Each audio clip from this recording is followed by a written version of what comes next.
Buenos días con todos, Dios les bendiga. Naturalmente hay que pedir disculpas por las fallas técnicas, a veces se mueve algún botón o se toca alguna tecla que no se debe tocar y esto muestra que estamos emitiendo en vivo. Pero de todas maneras, gracias a Dios por todos ustedes que se han conectado desde temprano. Especialmente a mis amigos del Perú, que a esta hora son 3 de la mañana, están despiertos y están conectándose. Miguel Muñoz, Silvia Palacios, Shari Artadi, que Dios les bendiga ese corazón que tienen, ese hambre por la palabra, de levantarse a las 3 de la mañana para escuchar la palabra de Dios. Que Dios realmente les bendiga. Ustedes son un ejemplo para mucha gente, inclusive aquí en Suiza, para muchos aquí en Suiza, que a veces es un poco la flojera. Tomen nota de esto siempre. Es muy fácil resbalarse de la fe. En un principio, cuando empezamos esto de la pandemia, había mucho ánimo, mucho interés en conectarse para escuchar la prédica en vivo. A partir de ahí, poco a poco va viniendo el tiempo en que uno va entrándole un poco la flojera y dice, prefiero dormir un ratito más o tengo otras cosas que hacer, después escucho la prédica. Pero eso ya refleja un corazón, refleja que estamos dejando la palabra de Dios para segundo lugar. No lo hagan. Manténganse fuertes. Recuerden el estudio de la semana pasada. Hay que amar al Señor no solamente con el corazón, con el alma, pero con todas las fuerzas. Y eso implica que a veces tenemos que esforzarnos para que nuestra fe no descaiga ni sea arrastrada por las actividades de la vida, alejándonos del Señor, porque cuando ponemos la palabra de Dios en segundo lugar, estamos poniendo a Dios, porque es su palabra, en segundo lugar. No lo hagan. Tomen ánimo, sean firmes en buscar al Señor, para que cuando el Señor venga seamos premiados por nuestra fidelidad. El día de hoy vamos a estudiar el Salmo 19. Yo les invito a abrir su Biblia. Hoy día sí vamos a hacer un estudio del Salmo. No se preocupen, algunos me dicen que a veces tocamos muy levemente el texto, pero es que la verdad es que la palabra de Dios es tan rica, es tan preciosa. Yo les invito a abrir ahorita el Salmo 19 y vamos a leer el versículo 1. Los cielos cuentan la gloria de Dios y el firmamento anuncia la obra de sus manos. Yo tendría 12 años o 13 años de edad cuando en el colegio en Lima nos llevaron a un campamento, una semana de campamento en una montaña que en Lima, en el Perú, se llama Marcahuasi. Es una montaña muy alta, es una meseta en realidad, es una meseta, y esa montaña está tan alta que atraviesa esa nube de humo, de contaminación que tiene la ciudad. Y cuando tú llegas a Marcahuasi, ¿qué pasa? Se te abren los cielos. El cielo es impresionante. Yo tendría 12 años, como les digo, y estábamos con el profesor de química, el profesor Filiger, y estábamos mirando hacia el cielo. Y yo estaba impresionado por la cantidad de estrellas que se podían ver. Es un paisaje impresionante, ¿no? Y todo el cielo estrellado, ¿no? Y le hice una pregunta, le digo al profesor, profesor, ¿por qué las estrellas están fijas? ¿Por qué no se mueven? ¿Por qué no chocan entre sí? Y entonces el profesor me dijo, porque hay una gran ley en el universo que hace que el universo no se destruya, y que es la ley de la atracción de los cuerpos. Esa ley de la atracción de los cuerpos que para nosotros aquí en la Tierra hablamos de la ley de la gravedad. La Tierra, por ser un cuerpo muchísimo más grande que tú, te atrae. Y entonces eso se llama la ley de la gravedad y por eso estamos con los pies parados en la Tierra, porque la Tierra nos atrae. La Luna también. Pero ¿por qué la Luna no sale despedida? ¿Por qué no se acerca y choca contra la Tierra? Porque hay un astro más grande, el Sol.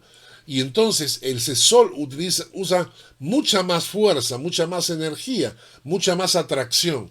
Y entonces se logra un equilibrio entre los astros grandes, los pequeños, los medianos, el universo. Se logra un equilibrio de fuerzas y entonces los cuerpos se mantienen en esa posición y por eso no salen flotando. Por eso nosotros no salimos flotando. Por eso la luna no se estrella contra la Tierra. Y esta ley que se llama la ley de la atracción de los cuerpos o la ley de la gravedad es una ley genial. Porque sin esa ley el universo se habría destruido hace muchísimo tiempo. Y le pregunté al profesor, ¿y quién puso esa ley? ¿Quién estableció esa ley? Y el profesor me dijo, los creyentes creemos que Dios y los no creyentes creen que solita salió esa ley. Que esa ley que sostiene el universo se brotó de la nada. Y yo le dije, pero eso no puede ser, porque esa ley es una ley inteligente, demuestra una inteligencia detrás. Efectivamente, él me dijo, esa ley es la firma de Dios en el universo. Es la firma de Dios en el universo. Hace muchos años leí un libro que se llamaba Él está presente y no está callado, escrito por Francis Schaeffer. Y él en este libro menciona que Dios no solamente crea el universo, pero también lo firma. Es decir, que Dios crea un universo y crea al hombre, pero como toda obra de arte, la deja firmada para que reconozcamos que es su creación. Como todo artista, firma. Y es interesante porque dice, Dios deja sus huellas, primero en el universo, para reconocerlo. Por medio de la naturaleza, por medio de los astros, por medio de la grandeza del universo, Dios quiere que lo reconozcamos.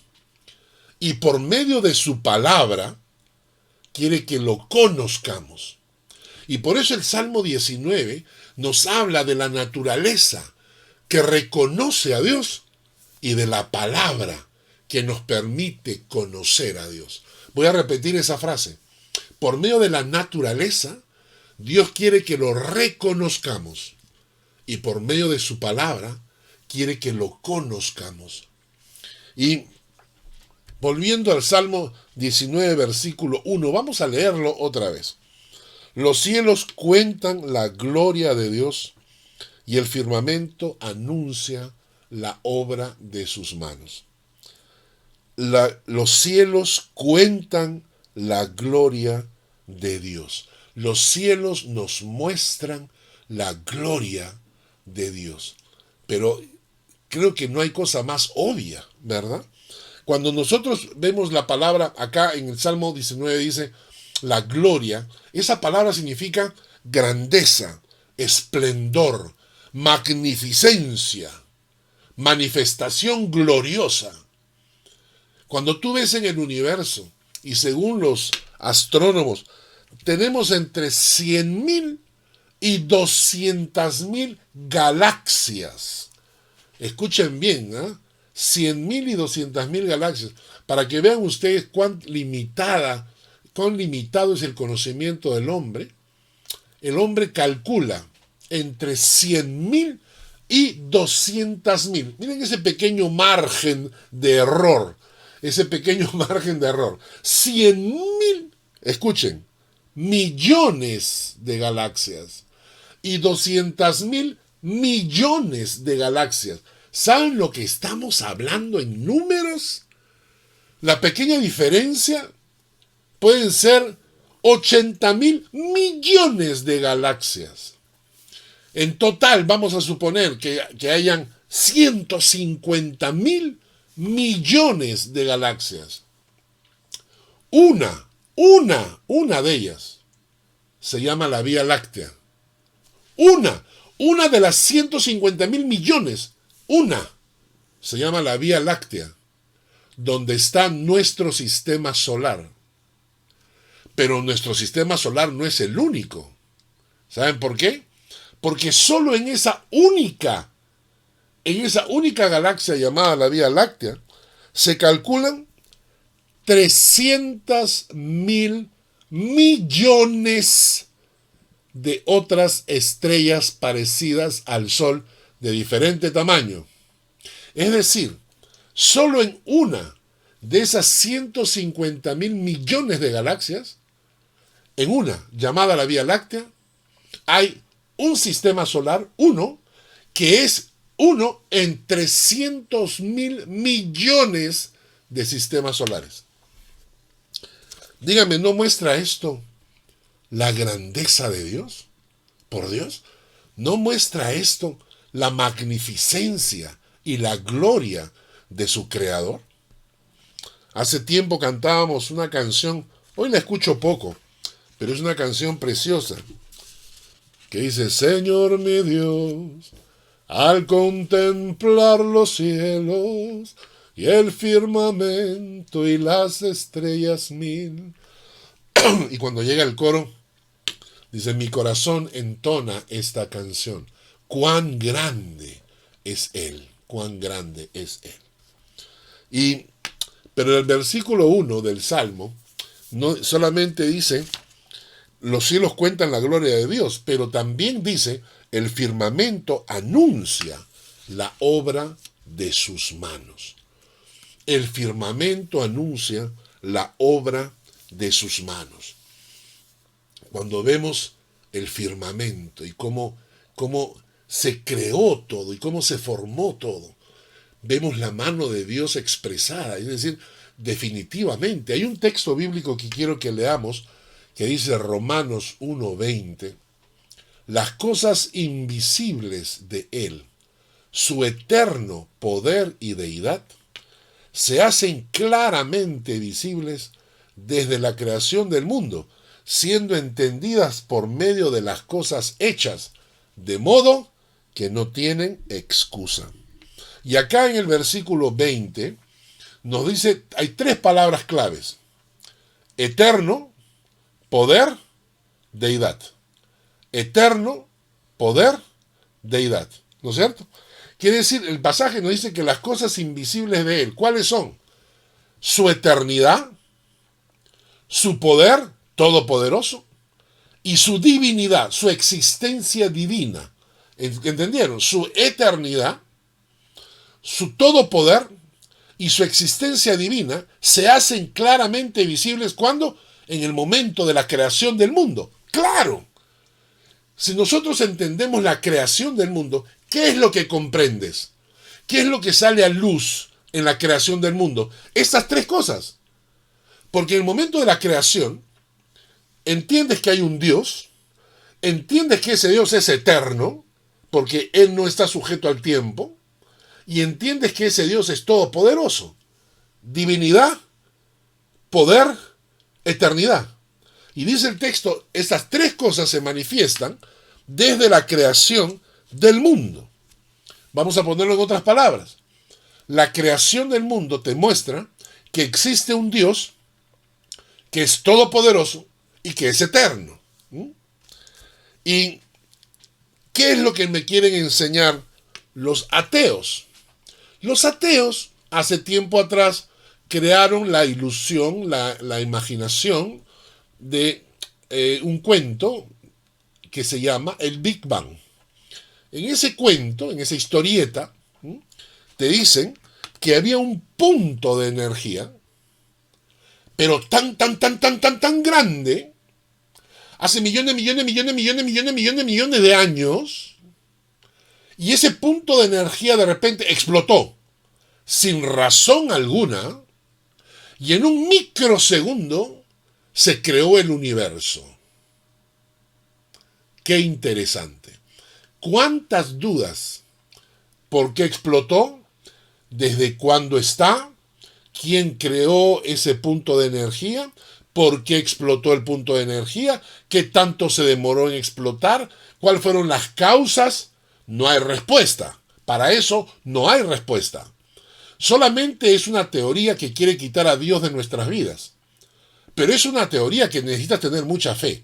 Un punto de energía, pero tan concentrado, que de repente solito explotó y se creó todo. O sea, en otras palabras, quieren que yo crea que la materia es eterna. Y no creo que la materia es eterna. Creo que Dios es eterno. Creo que quieren que crea que un punto explotó sin razón alguna. Y yo no creo eso. Yo creo que hay una razón. Y es Dios, es el creador del universo. Pero luego ellos evolucionaron. Y me quisieron decir que no es que haya habido ese punto de energía. Sino con este pensador, este científico Hawkins, que se acaba de morir, el que estaba en su silla de ruedas, el pobre. Él dijo que no, que él había descubierto que al principio había nada. Nada. Es decir, ya no había un punto de energía. Simplemente no había nada. Y que de la nada salió todo. ¿Entendieron bien eso, no? ¿Ustedes me comprenden? De la nada, en la inexistencia, de repente, ¡bup! ¡Pup! ¡Apa! Apareció todo, sin razón alguna. Y eso, para mí, es clarísimo. Dios creó de la nada todo. Pero sin Dios no tengo respuesta. Sin Dios solamente tengo un absurdo. De la nada, todo. Y como decía un amigo, quizás nos han visto cara de tontos, pero no lo somos, pues. No lo somos, ¿ya? Les voy a contar una historia que me ilustró mucho hace un tiempo atrás, que había un rey, y este rey quería tener una ropa espléndida, una ropa increíble, quería diferenciarse de todos los reyes y de todos los demás, así que contrató a los mejores sastres. Y los sastres traían las mejores telas. Y él decía, no me gusta, muy común, todo el mundo la tiene. Y otro sastre, y en nada, ninguna tela le convencía. Hasta que llegó un sastre cargando en su mano algo invisible. Es decir, venía como cargando algo, pero en realidad no tenía nada. Y entonces cuando el rey le pregunta y le dice, ¿qué es eso? Y él le contesta y le dice, esta es una tela invisible que solo la ven los inteligentes. ¿Ya? Esta es una tela invisible que solo la ven los inteligentes. Y entonces el rey agarró, miró y dijo, ¡wow! ¡Qué tela para preciosa! ¿De dónde la sacaste? Y el sastre mentiroso le dijo, no, esta tela la hemos traído desde el Tíbet. Es hecha por unos sacerdotes en la montaña con unos hilos impresionantes. Por eso es que solo la ven los inteligentes. ¡Oh, wow! El rey la podía ver. ¿Ah? Naturalmente, todos los súbditos que estaban a su costado comenzaron a decir, ¡pero qué preciosa tela! Entonces, el rey le dijo al sastre, quiero un vestido con esa tela. Después de una semana, llega el sastre con el vestido invisible y entonces el rey se prueba la ropa delante del espejo. Obviamente no había nada, pero como solamente los inteligentes pueden verla, el rey decía, ¡qué precioso! Y el sastre haciéndosela de costurero, arreglándole el borde de la ropa, ¿no es cierto? Como si existiera de verdad. Y todos los súbditos del rey diciéndole al rey, rey, qué preciosa la vestidura, qué preciosa esta tela que has adquirido. Y entonces llegó la fiesta y sale el rey vistiendo sus ropas invisibles que solo los inteligentes podían ver. Y que resulta que todo el mundo comenzó a decir, ¿pero qué? ¿Pero qué pasa? Entonces les dijeron, lo que ocurre es que es una tela invisible que solo los inteligentes pueden ver y, ¡oh, sorpresa! Todos los que estaban en la fiesta comenzaron a ver la tela y decir, wow, impresionante la tela. Hasta que un niño llegó y dijo, ¿qué tela?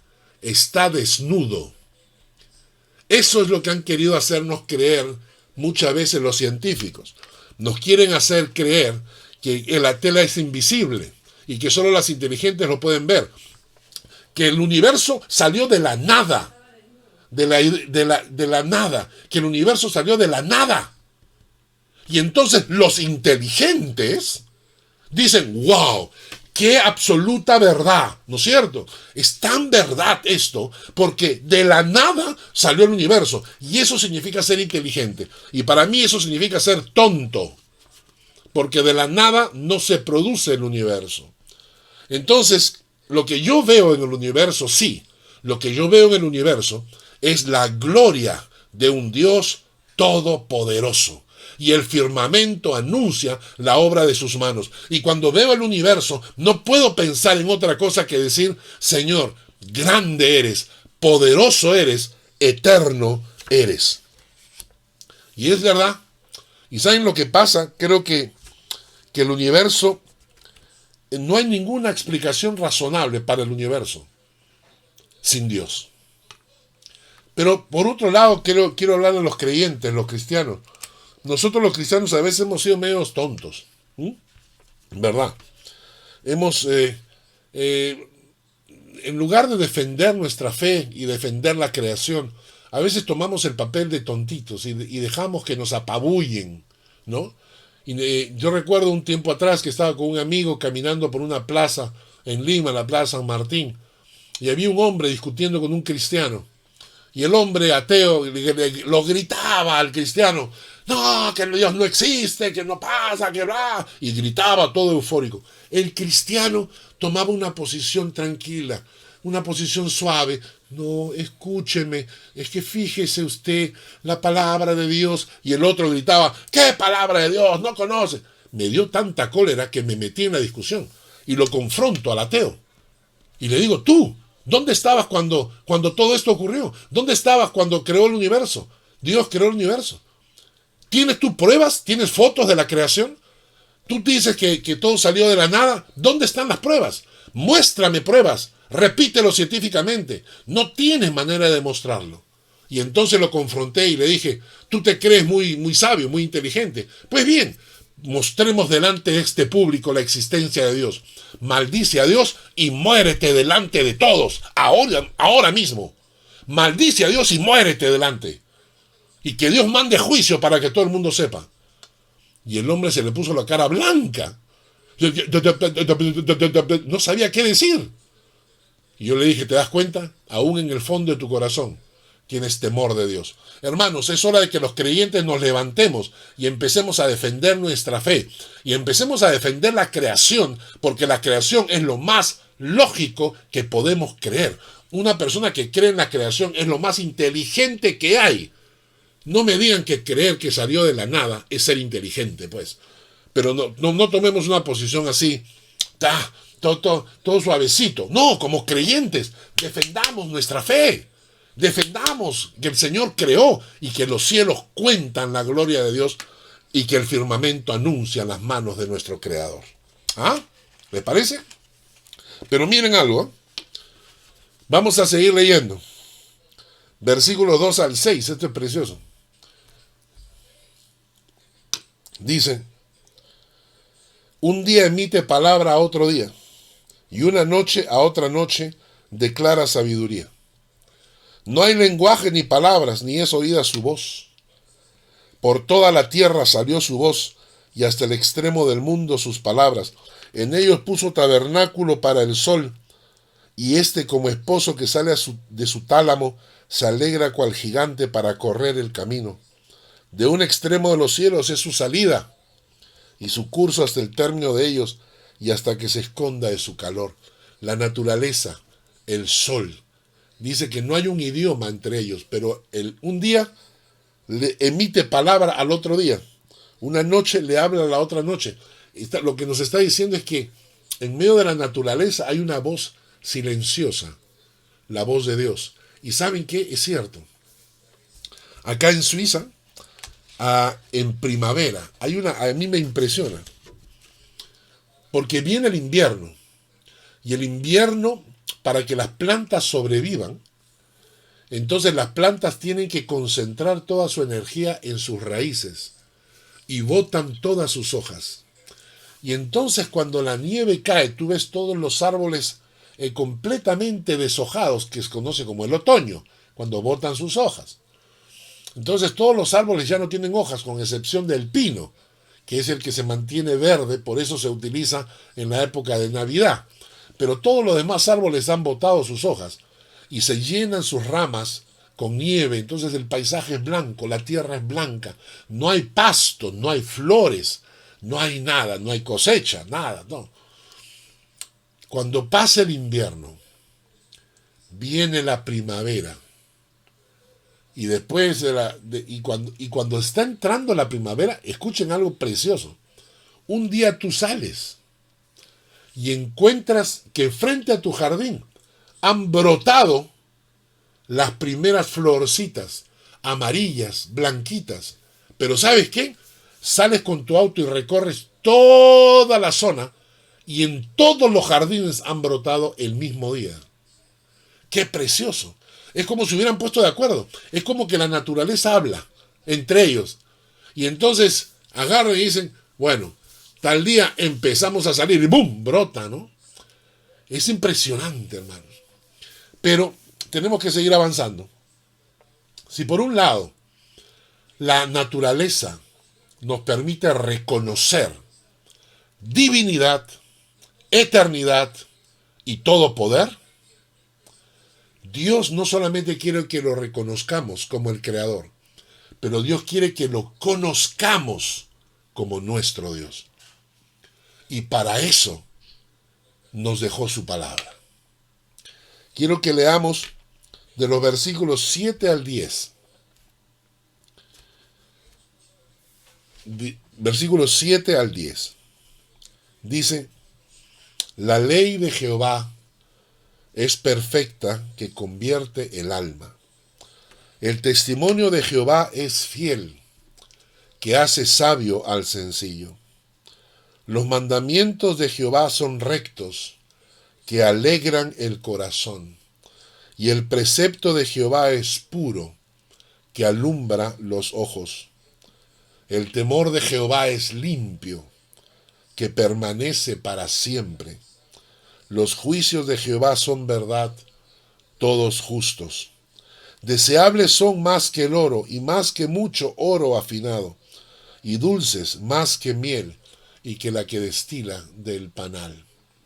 Repito, si por medio de la naturaleza podemos reconocer la divinidad, la existencia de un Dios poderoso, eterno, por medio de su palabra, Dios quiere que lo conozcamos. Y para eso nos ha dado su palabra, para comunicarse con nosotros. Dios quiere hablar con el hombre claramente. Dios le pidió a todos sus interlocutores, a todos sus profetas, a todos, les dijo, lo que estás viendo, lo que te estoy diciendo, escríbelo para las próximas generaciones, para que las próximas generaciones me conozcan. Yo quiero decir algo acá. A través del tiempo, uno se da cuenta de ciertas características que se reflejan en la vida de los creyentes. Y te voy a decir, por ejemplo, lo que yo he descubierto.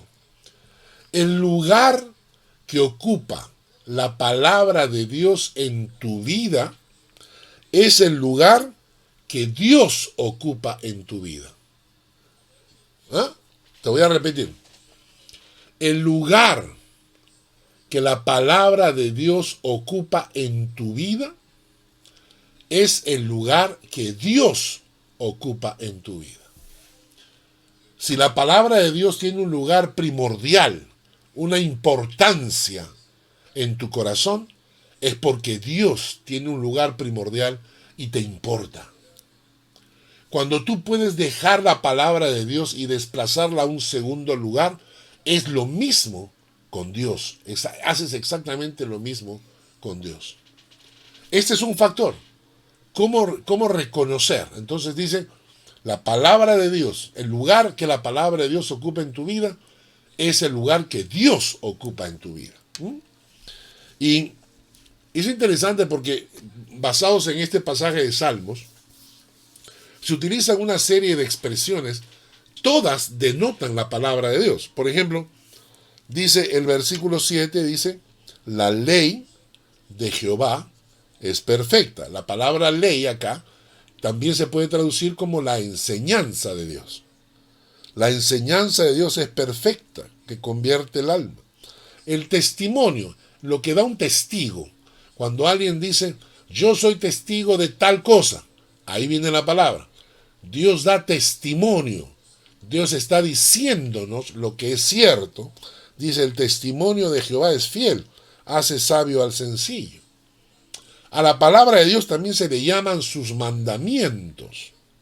También se le llaman sus preceptos. También se le llama el temor de Jehová. La palabra de Dios, el temor de Jehová. También se le llaman los juicios de Dios a la palabra de Dios. Interesante. Pero vamos a analizar rápidamente algunas de estas cosas. Por ejemplo, dice, versículo 1, la ley de Jehová es perfecta, completa, no le falta nada. A la palabra de Dios no le falta nada, es perfecta. Y sobre todo tiene el poder, ¿escucharon bien? Tiene el poder de convertir el alma. Es interesante porque la palabra de Dios tiene poder transformador. ¿Cuántas veces he escuchado a gente decir, ay, mi marido tiene un carácter de cocodrilo? Y yo contesto, lo único que lo puede cambiar es la palabra de Dios. Por más esfuerzo, cuando los matrimonios dicen, ay, ahora sí, voy a cambiar, no cambian nunca. ¿Por qué? Porque el mayor milagro que Dios puede hacer en la vida de un hombre no es hacer caminar a un paralítico, es cambiarle el carácter. Y por eso la palabra de Dios tiene ese poder transformador para cambiar el carácter. Pero no solamente eso. No solamente la palabra de Dios convierte el alma, porque esta palabra, convertir el alma, también se puede traducir del hebreo como restaura el alma a su estado original. ¿Cuántas personas han sufrido frustraciones, humillaciones, traiciones? ¿Cuántas personas han sido traicionados por su esposo? ¿Cuántas personas han sido humilladas en el trabajo? ¿Y sabes qué? Solo la palabra de Dios puede restaurar tu alma. ¡Qué precioso! El mismo versículo 7 nos dice, el testimonio de Jehová es fiel y hace sabio al sencillo. El testimonio de Jehová significa su palabra es fiel, sus promesas se cumplen. Lo que Dios ha dicho se cumple. La palabra de Dios es fiel. Y luego dice que hace sabio al sencillo. La palabra sencillo significa ingenuo, persona a la que se le engaña fácilmente. Hoy en día que estamos viviendo una época de tanto engaño, cuando salen un montón de gente a decir un montón de barbaridades en contra de la palabra de Dios, están engañando al mundo. Es importante que tu corazón esté preparado. Y por eso la palabra de Dios hace sabio al sencillo. Hace sabio a aquella persona que es fácil de engañar. Lo hace sabio. Hay un texto que dice, la sabiduría que es de lo alto es primeramente pura, después pacífica, amable, llena de misericordia y de buenos frutos, sin incertidumbre ni hipocresía. ¿Ah? Esa es la sabiduría que viene de lo alto. Esa es la sabiduría que llena tu corazón. En el versículo 8 dice, los mandamientos de Jehová son rectos, son derechos. ¿Y qué hacen? Alegran el corazón. ¿Cómo puede haber un creyente deprimido, angustiado, si la palabra de Dios alegra el corazón? Es porque falta palabra de Dios en nuestras vidas. Luego dice el pasaje, el precepto de Jehová es puro, que alumbra los ojos. Es puro, es transparente, no es una mezcla, no es adulterado, es verdad. ¿Y qué hacen? Alumbra los ojos de nuestro entendimiento, te muestra el camino por el que debes andar. El temor de Jehová es limpio, permanece para siempre, porque la palabra de Dios permanece para siempre. Jesucristo dijo, el cielo y la tierra pasarán, pero mis palabras no pasarán. Luego añade, los juicios de Jehová son verdad y son justos. La palabra de Dios es verdad. Cuando alguien te dice que la palabra de Dios está equivocada, ese es instrumento del diablo para engañar. La palabra de Dios es la verdad y es lo justo. Ojalá le diéramos a la palabra de Dios el mismo lugar que le da el salmista cuando dice, deseables son más que el oro y más que mucho oro afinado, y dulce más que miel y que la que destila del panal. Ojalá, hermanos, el creyente le diera a la palabra de Dios el lugar que le corresponde como palabra de Dios. ¿Cuánta gente prefiere los domingos dejar de escuchar la palabra de Dios para hacer otra cosa? ¿Cuánta gente hace cualquier otra cosa los días de los estudios bíblicos? Y si tenemos un tiempo en casa, vemos televisión en lugar de leer la palabra. Y Dios, hermanos, Dios ha querido manifestar su gloria a través de la creación y quiere que lo reconozcamos, pero también quiere que lo conozcamos a través de su palabra. Y por eso es importante el lugar que tú le das a la palabra de Dios en tu vida. Hay que ver ahora cuántos creyentes se levantan en la mañana para escuchar la palabra de Dios, porque eso es lo que nos fortalece. Pero sigamos. Con el versículo 11 dice, tu siervo además es amonestado con ellos. Salmo 19, 11. Tu siervo además es amonestado con ellos. En guardarlos hay grande galardón. Y dos cosas dice este versículo. Tu siervo es amonestado. Claro, qué privilegio es ser amonestado con la palabra de Dios. Qué privilegio que la palabra de Dios te muestre los errores en los que podemos estar. Qué privilegio ser confrontado con la palabra y no escuchar una prédica que me dice que soy bueno, que todo está bien, que soy perfecto, que soy lindo y precioso, que soy el campeón, que soy el héroe. No, sino palabra de Dios que te confronta para que mejores, para que seas mejor delante de Dios.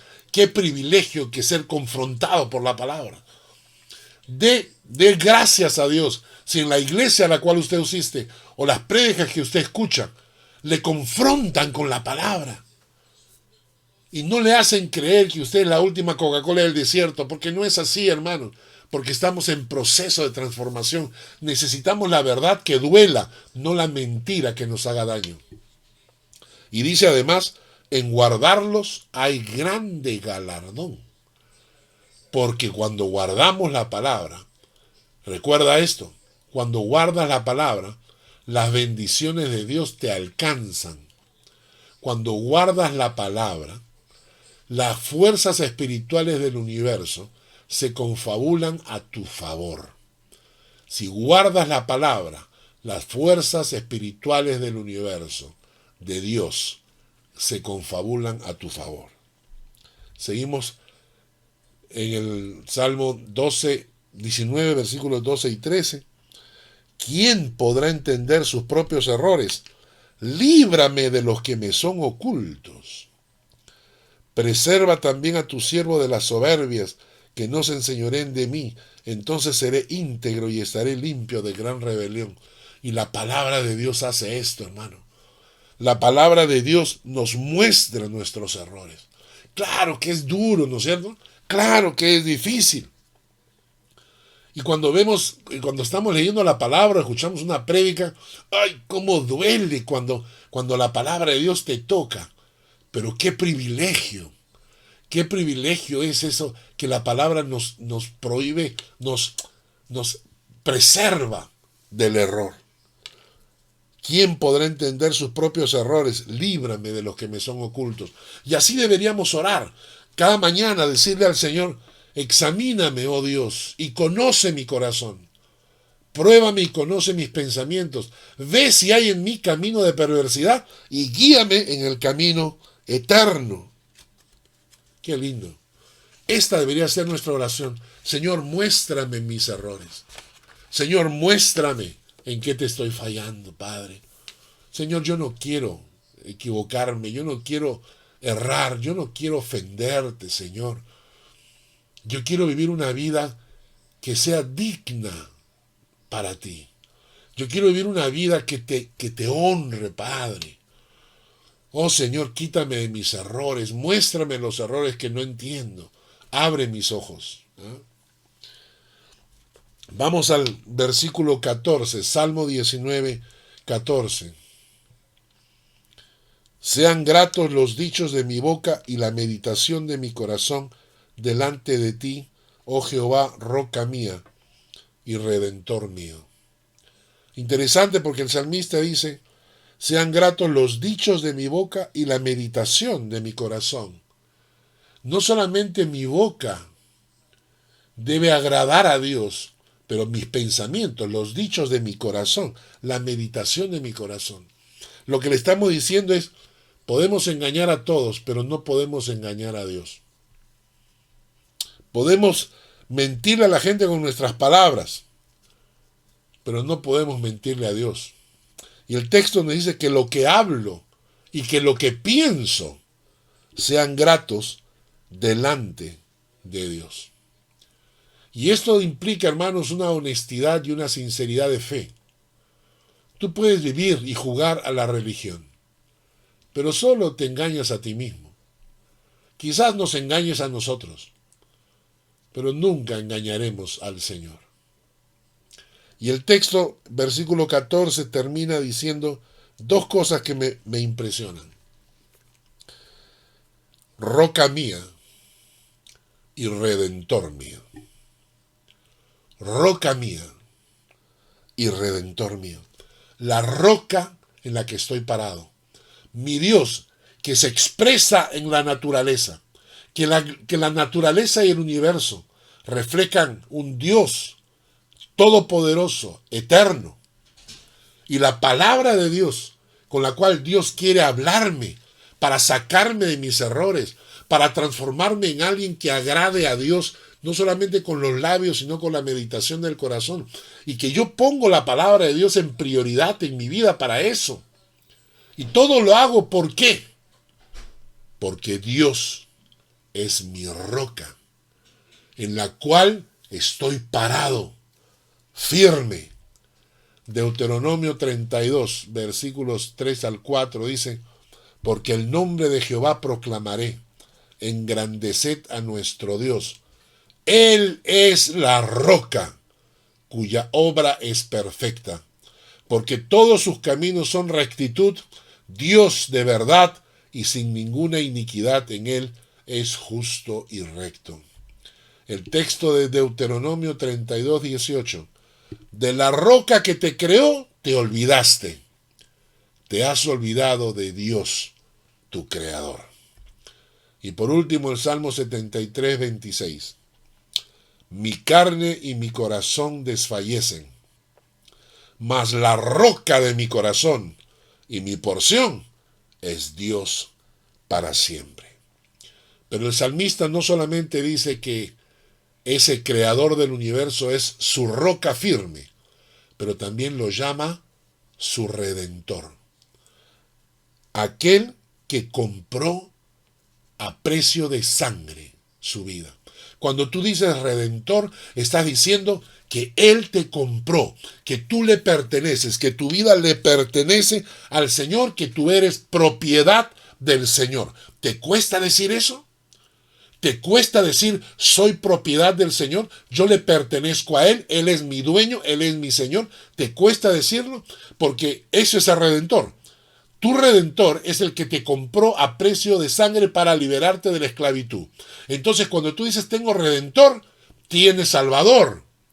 Pero si te es difícil reconocer que Él es tu redentor, que Él es el propietario de tu vida, Él es el dueño de tu vida, si tú te es difícil decir, Yo tengo redentor, yo tengo propietario, yo tengo dueño. Si no tienes redentor, no tienes salvador tampoco. Quien no tiene redentor no tiene salvador. Si tienes redentor, tienes salvador. Y si tienes redentor, tienes vida eterna, porque para eso vino el Señor. Un texto, y dice, si los hacía morir, entonces buscaban a Dios. Entonces se volvían solícitos en busca suya, y se acordaban de que Dios era su refugio y el Dios Altísimo su redentor. Concluimos entonces. La naturaleza muestra la gloria de Dios. Los cielos muestran la gloria de Dios y el firmamento anuncia la obra de sus manos. Tres cosas nos muestra la naturaleza: deidad, Dios, un Dios que existe; poder, sobre todopoderoso y eterno. Dios, eterno, poder. Y ese Dios quiere comunicarse con el hombre por medio de su palabra, y para eso le ha dado su palabra. Y tú debes darle a la palabra el lugar que ella debe ocupar en tu vida, la prioridad que ella debe ocupar, porque el lugar que la palabra ocupa en tu corazón es el lugar que Dios ocupa en tu corazón. ¿Y para qué te ha dado la palabra? Para sacarte de los errores, para sacarte de las fallas que cometemos, que pueden destruir nuestras familias, nuestros hijos, nuestros matrimonios. Por último, el salmista recuerda que ese Dios creador del universo también es tu roca firme sobre la que puedes pararte y recibir cualquier tipo de tormentas, no importa, porque en esa roca estás firme. Y esa roca es tu redentor, el que te compró, a quien le debes tu vida. Y porque tienes redentor, tienes salvador y tienes vida eterna. Que Dios les bendiga. Escuchemos esta canción que tiene que ver con el Salmo 19.